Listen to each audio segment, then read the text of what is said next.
La femme est même au cœur des mystères liés à la croix. Dieu va former Adam. Il va le positionner sur la terre. Ensuite, il va le voir vivre. Il va dire, il n'est pas bon que l'homme soit seul. Alors, il va prendre Adam, le premier Adam. Il va plonger Adam dans un profond sommeil.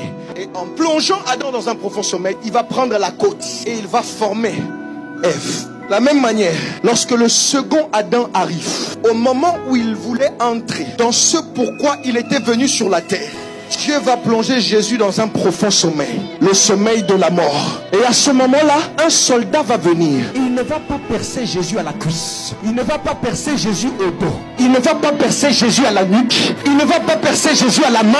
Il va percer Jésus à l'âme. C'était à ce moment-là que Dieu était en train de former l'église, l'épouse de Jésus. Et tu sais même pourquoi Jésus a souffert sur la croix?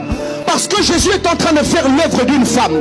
Les femmes qui ont accouché savent de quoi je parle. J'ai vu 4 accouchements, je peux vous parler en connaissance de cause. Plus la grossesse avance, plus ça devient difficile. Le jour de l'accouchement, les douleurs sont insoutenables. Voilà pourquoi Jésus devait souffrir à cause de ce qu'il portait dans son sein. Lorsque le soldat a percé la côte de Jésus, la Bible dit que l'eau est sortie, le sang est sorti. Les deux sont des éléments de vie, sont aussi ceux qui sortent le jour d'un accouchement. En fait, sur la croix, Dieu était en train d'enfanter une nouvelle race. La race des rachetés, la race des élus, la race des sauvés, la race des victorieux. Sur la croix, Dieu était en train de faire l'œuvre d'une femme. Voilà pourquoi je m'opposerai toujours farouchement à ceux qui racontent des bêtises en disant que la femme n'a pas le droit de prêcher.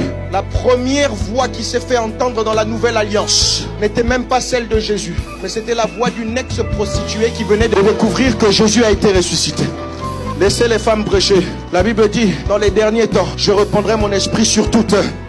Vos fils et vos filles prophétiseront. Autant dire prophétiquement qu'en cette saison, le Seigneur va se servir des femmes pour pouvoir accomplir les desseins de Dieu attachés à la saison dans laquelle nous sommes. Tu es une femme, tu dis amen, c'est avec toi que Dieu le fait.